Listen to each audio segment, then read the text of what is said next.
Saudari dan saudaraku yang terkasih dalam Tuhan, dalam bacaan Injil hari ini, Matius menggarisbawahi pesan Yesus agar relasi kita dengan Allah sungguh jernih dan transparan, tanpa ada sekat-sekat setipis apapun. Artinya, sungguh penting bagi kita untuk menjaga, memelihara, dan mengelola hasrat hati yang ada dalam diri kita. Hasrat hati yang baik atau bersih membuahkan pikiran yang jernih, kata dan perbuatan yang baik.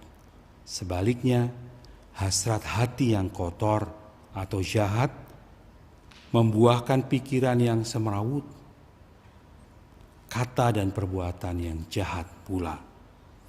Dalam bahasa kerohanian atau spiritualitas bisa dikatakan bahwa hasrat hati kita ini menjadi medan tempur atau tarik ulur antara kekuatan roh baik dan kekuatan roh jahat. Saudari dan saudaraku yang terkasih, Santo Ignatius Loyola, seorang pembimbing rohani yang ulung, dapat membantu kita untuk memahami hasrat hati atau batin, gerak batin yang ada dalam diri kita, agar kita menjadi sadar, lalu memahami dan mengenali hasrat hati, gerak batin itu untuk dapat mengambil keputusan yang benar, kata dan tindakan yang benar. Ignatius menggambarkan bahwa ada dua tipe.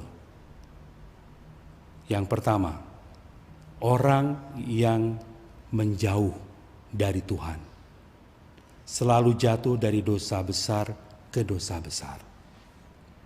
Tipe yang kedua, orang yang menuju kepada Tuhan, yang mendekat kepada Tuhan, yang dengan tekun selalu memperbaiki, membersihkan dosa-dosanya. Nah, dalam dua tipe ini, roh baik dan roh jahat akan mengambil peran untuk mempengaruhi hidup orang itu, apakah akan menjadi lebih baik atau lebih terpuruk. Bagaimana kita memahaminya? Dalam tipe yang pertama, situasi orang yang menjauh dari Tuhan, misalnya orang yang egois, sombong, hanya memikirkan nilai-nilai atau hal-hal yang melulu duniawi, kenikmatan, pujian, kuasa, dan sebagainya. Orang yang tidak memahami keutamaan-keutamaan baik, melulu hidupnya tertuju pada dirinya, hasrat tak teratur yang ada dalam dirinya, bahkan tidak mengandalkan Tuhan lagi. Bagaimana cara kerja roh jahat? Roh jahat bekerja secara halus pada orang itu tanpa perlawanan. Karena apa? Karena disposisi hatinya, hasrat hatinya sudah sama, maka nggak perlu dilawan. Ia akan terus-menerus menyodorkan alasan-alasan semu, kesenangan-kesenangan semu yang palsu, sehingga orang itu semakin jelek hidupnya. Lalu bagaimana cara kerja roh baik? Roh baik bekerja sebaliknya. Dia akan menggedor-gedor hati kita. Dia akan menghantam, menyisakan hati kita dengan teguran-teguran melalui akal budi kita, supaya kita sadar memakai akal sehat kita. Karena roh tidak mungkin masuk pada hasrat hati yang sudah tidak seimbang itu. Ia menimbulkan perlawanan agar orang sadar diri, eling bahwa dirinya menjauh atau terperosok ke dalam dosa yang lebih besar. Dalam tipe orang yang kedua, orang yang hidupnya menuju kepada Tuhan, yang mendekat kepada Tuhan, orang misalnya orang yang baru bertobat, membaru diri, orang biasa, orang baik, yang selalu menjaga agar hidupnya baik. Roh jahat bekerja dengan cara yang frontal. Dia akan menyesakan, memakai tipu daya orang itu, agar orang itu terjebak. Tujuannya agar orang yang baik ini tidak menjadi baik, tidak maju dalam kebaikan, dan akhirnya menjadi flu, frustasi, loyo, uring-uringan. Caranya sangat familiar. Biasanya ia menyerang bagian paling sensitif dalam diri kita. Kamu tuh siapa toh? Lu tuh siapa toh? Kemarin aku tahu kok dosamu tuh besar sekali. Sok baik kamu. Buat apa itu? Dia akan selalu menyerang hal yang paling sensitif. Supaya apa? Mematahkan semangat kita yang untuk maju.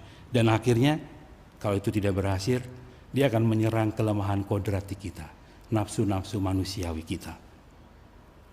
Pujian, harga diri, hasrat seksualitas dan sebagainya yang membuat kita bisa menjadi lebih terpuruk.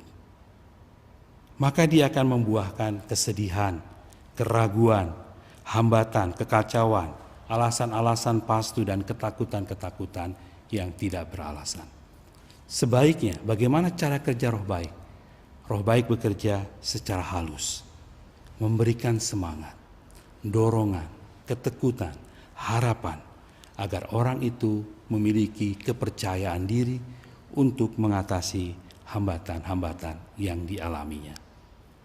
Saudari dan saudaraku yang terkasih, menyadari dan mengenali hasrat hati kita lebih jujur dan terbuka menjadi jalan bagi kita untuk lebih mahir mengenali dan mengikuti roh baik dalam diri kita serta menjauhi godaan atau hasrat tak teratur.